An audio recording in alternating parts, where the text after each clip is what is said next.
Welcome back to It Resolves, where we play a new deck every single day. Today's deck is Gruul Modified. Welcome back, everybody, to another standard gameplay video. I hope you guys are doing exceptionally well. Just want to remind you, we have a giveaway going on right now until September 16th for a free Dominaria United booster box. That's right, a draft booster box. If you want to check out the details, we got a video on our homepage here on YouTube. We also have a little article over on our website at resolvesmtg.com.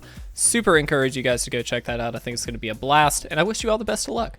But let's go ahead and talk about today's deck. This is by MTG Hillbilly, who suggested this deck to us. So Billy, thank you so much. I know you were an avid watcher of John over on the Country Fried channel before you came over here, and you were kind enough to stick around, and we really do appreciate that. So I appreciate that you sent in this deck as well.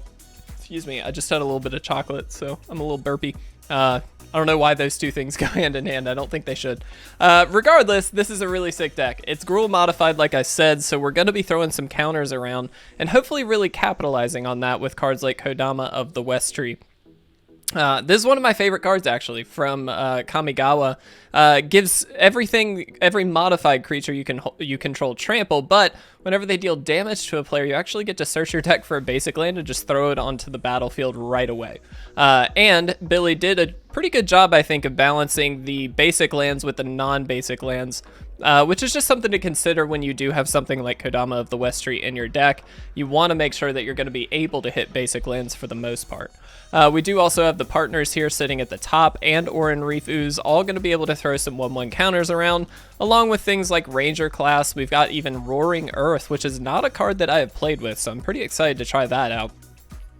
Old Growth Troll naturally has trample and is just a really resilient creature, in that you can basically replay it later with its ability. We've got Azusa's Many Journeys, which is going to allow us an additional land on that first one, gain us 3 life on the next one, and then on the other side, you actually get to, whenever it becomes blocked, if you attack with her and they block, untap 3 lands you control, which just allows you to kind of churn through the deck really, really efficiently.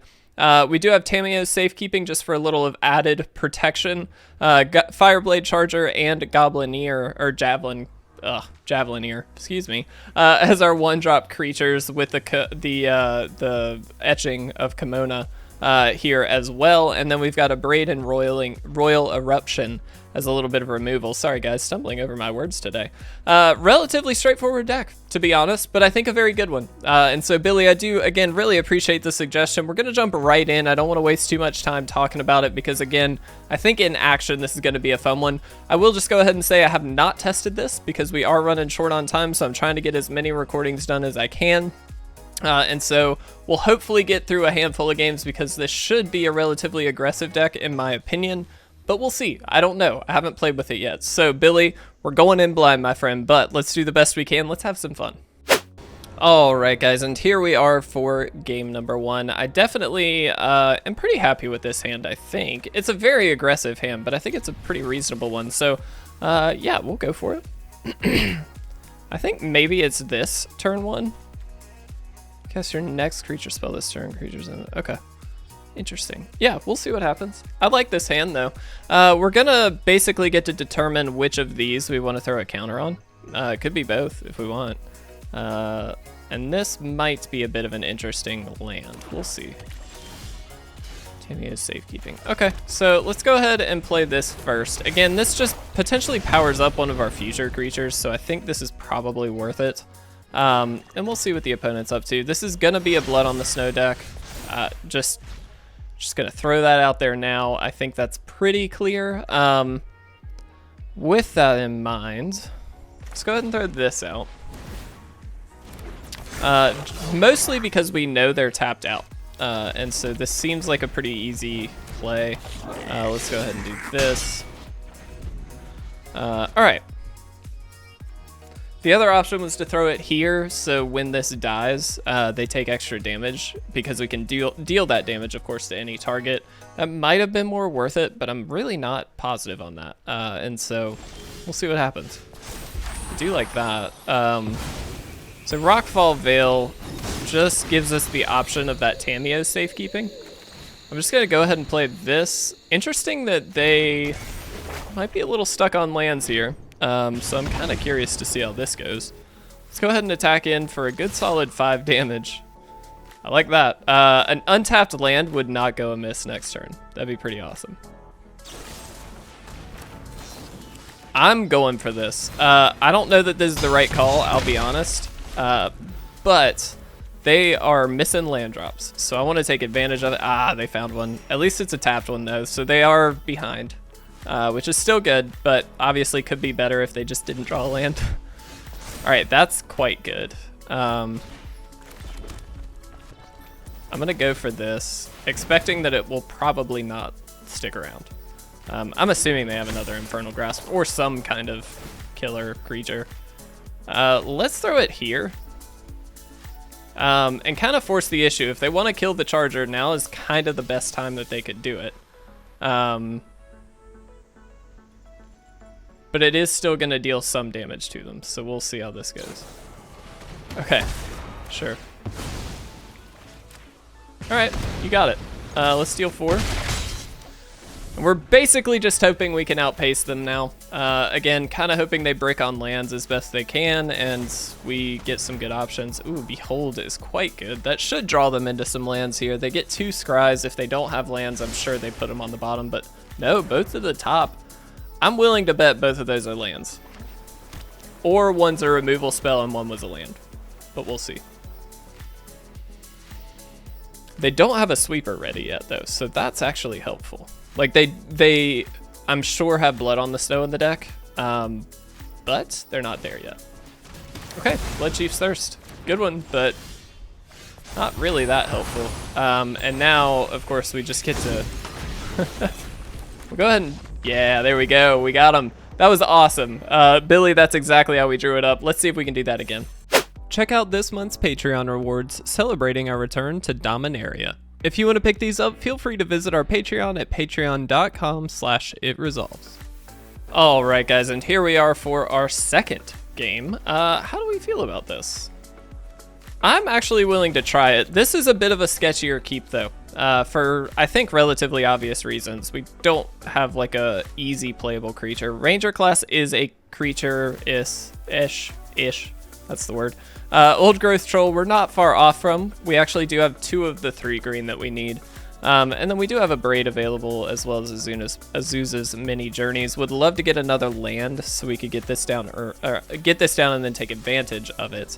But we do have the easy Rockfall Vale turn 1, so I don't know, we'll see. I'm optimistic. Let's go ahead and get this down. Pretty easy play patterns so far with this deck. I haven't really had to worry too much about the order of things. Interesting, okay. Land isn't bad. I think I'm gonna go here. And we'll attack in and get that counter on there. If they want to block it, great. If they don't, that's also fine. Good, okay. So we didn't get our 3rd green source for the troll, which is a little sad, but that's fine.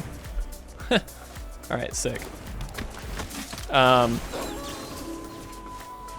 we give it hexproof, so that doesn't do anything, which is phenomenal. All right. By the way, we did kind of need to do that. The token doesn't return to us, just as a heads up. I'm gonna go ahead and kill that now. We really didn't have to, but I'm going to. Steal 4, and let's see what happens. We could have easily just waited, but I didn't really want to not play anything and then let it flip. So that would have, I think, been quite bad.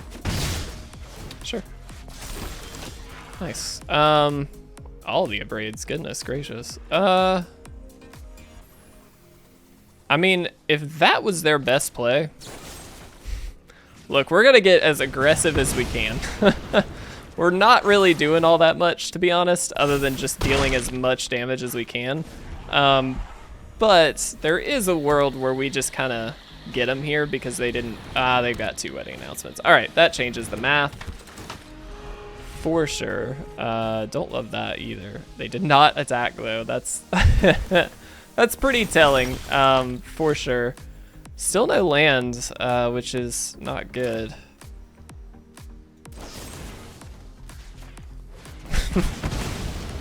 Just getting everything out of there to the best of our ability. Let's get in for potentially 6. I'm sure they just block with a 1/1. I don't see a reason why they wouldn't. I would love just a land. A land would be amazing. Because then we've got the partners coming down here, which is obviously really good. Or just like a Kodama would be amazing. Because it would give this trample, which means we could play the Kodama, get a land off of it, and then potentially do something crazy next turn. We'll see. Okay. Yeah, I mean, we're not really drawing too great here. I gotta be honest. Oh no. Okay. Well, that really sucks. Sure, you got me. I guess we just do this and that's it. We could have killed the Wandering Emperor here, but I don't know that we actually need to quite yet. Okay, well, that's gonna probably do it. Unfortunately, just no lands. Can't really do anything without lands, so I'm not actually that upset. It's just the way that it works out. We get to draw quite a few cards. There's our tapped land. I don't love the fact that there are tapped lands in here, I'll be honest. I feel like that's a bit of a stretch. So we're gonna kill the Wandering Emperor and then we're gonna good game him. Let's go ahead and concede here, guys, and we'll move on to a game 3. All right, guys, and here we are for game number 3. How do we feel about this hand? I think bad. Yeah, I'm gonna send this one back. Oh no. I think we'll try and keep it, but this is rough. The tapped lands, man. That's a little tricky. Billy, I think that's the only downside. When you're looking at an aggro deck like this, it's a little difficult when you've got so many tapped lands. Granted, obviously not all of them are always going to be tapped lands, but the Uncharted lands I don't think are necessarily great. Especially at a 2-color deck, I don't think you really need them. I think if you're in a 3-color deck, I get it, but like, I don't think that's what this needed. Maybe I'm wrong, I don't know. But like right here, doesn't feel that great. Let's go ahead and throw the Ranger class out. I threw this out for green because we do have the Old Growth Troll for the record, so that is something to consider. We could have also just considered abrading something, but I don't think we would really want to. I was about to say, please. All right, I'm just gonna let them hit. If they have a removal spell, they have a removal spell. I don't really care. This feels like a removal spell.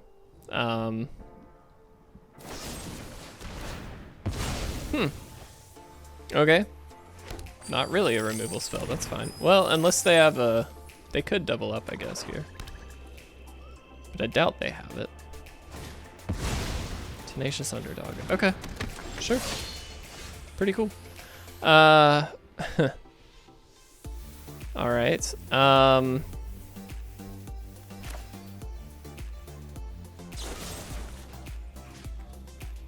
think we abrade this and attack.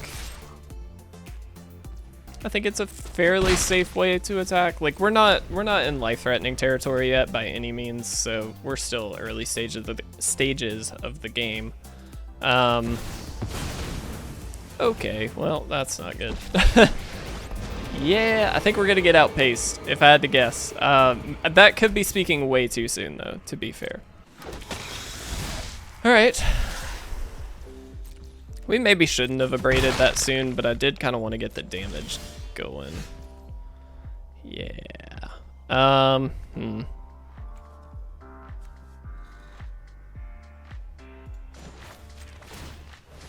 right.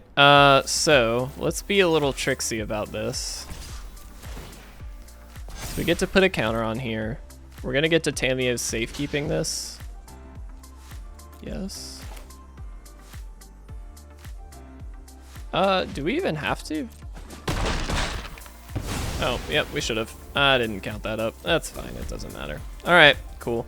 That was a mistake. I should have Tamiyo's Safekeeping, but again, I think the longer this game goes, the obvious thing is that they're definitely gonna win. I meant to keep that token around, but that's cool.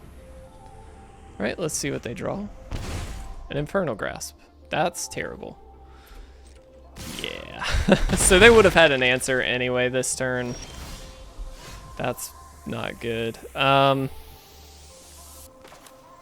we can't just play that because we just die. We can't really channel that to any major success, so here we go. I don't think Azusa's Many Journeys works great in this deck. I'm just trying to think through, you know, potential suggestions, Billy, that's all. I think the Journey is a really cool card, but I think it, like, I'd rather just have, I think Kodama does a better job of what Azusa is trying to do. And I don't really see the untapping the lands as all that helpful when you've already got Kodama, and it's probably going to give you enough lands to do everything you want to do, given the deck is so cheap. I guess I get it when you're trying to, like, maybe Roaring Earth something? No, because you still have to attack first. I don't know. It just doesn't seem all that helpful. I feel like there might be some better options there. Just worth exploring. That's all I mean. We'll see. We will see. This is also going to be our last game, guys, not because we're running out of time or anything like that, but because I am trying to get ahead for while I'm gone. I'm not here while this is going up, so I want to make sure that we've got all the time we can get. So if we draw a land, we can Kodama, and then okay. At least we gain some life. That's good. All right, so we do have the Safekeeping here to protect this little 2/2, but chances are it's not going to be great. The untapping lands, hey, maybe I spoke too soon, could be very helpful in this upcoming turn, but it's all dependent on if they block, and I feel like that's a little tricky. So now they just get to kill it. Even, I mean, nothing we do is actually going to be able to stop that, so that's unfortunate, but go ahead and get rid of the smaller ranger class, because this at least becomes a creature, so we do kind of want it. Yep. It's an old growth troll. That's not that great. We also, I mean, what can we do? Like, we just don't have anything, guys. I don't know. I'm not sold on this, I'll be honest. I'm gonna throw this down just to set up, and then probably end up having to use the Safekeeping here. This also protects the ranger class, so if they do happen to, well, I guess this also kind of protect, nah, doesn't, it dies. So nope, this definitely protects the ranger class, which I think is a more, jeez, yeah. I don't believe that gets around the sacrifice, by the way, which is why this doesn't really work. Because it's not being destroyed, it's being sacrificed, so. Yeah. Guys, we're not doing so hot, I'll be honest. But that's okay. We're having fun. Alright. Down to 5. Can they kill us? Next turn, they definitely can kill us. So, no matter what, they can get us, probably, because they have the Tenacious Underdog. So, like, our best bet is to kill the creature. But I'm assuming they have a Deadly Dispute. Yeah. Alright, I'm just gonna good game them, guys. Let's go ahead and wrap this one up. Alright, so first and foremost, Billy, again, I just want to say a huge thank you. I do really appreciate you guys sending in these decks. I think, here's the thing. I love seeing the creativity that you guys come up with, and I love featuring that on the channel because I do think it's fun, and we're not about winning all the time here on the channel, which is kind of a nice place to be because you can feature more fun decks like the Brilliant Restoration deck. I think this deck is really fun. Like, it features a lot of really interesting pieces and things that you don't normally see if you're going for like tier 1 play all the time. And so I do really appreciate that. That being said, I do think there are a lot of suggestions that I would give to better this deck. In particular, just make sure that your card selections are focused more on the synergistic side, not on, you know, doing extra things or winning. I think, as an example yesterday with the Brilliant Restoration deck, I don't think Titan of Industry fit with the synergy of the deck as much. I think Azusa's many journeys in this deck doesn't necessarily fit with the journey or with the synergies as much. And so I would just encourage you, and maybe I'm missing something, so if I am, let me know. That's totally fine. But I would also just encourage you, check out some different cards, see what is being played. Maybe there's a reason for it. I do appreciate the creativity regardless, though. And Billy, again, I do appreciate you sending this in. It's been an absolute blast to play your decks and feature some of you guys on the channel, especially given that you guys are such a big supporters of where we're at. And so I really do appreciate that. It's a great opportunity to be here, and I hope you guys enjoy it. Thank you again, Billy, and thank you guys for watching. I really do appreciate everybody being here and hanging out with me. I feel like I've said appreciate way too many times. I love you guys. I'll see you again tomorrow.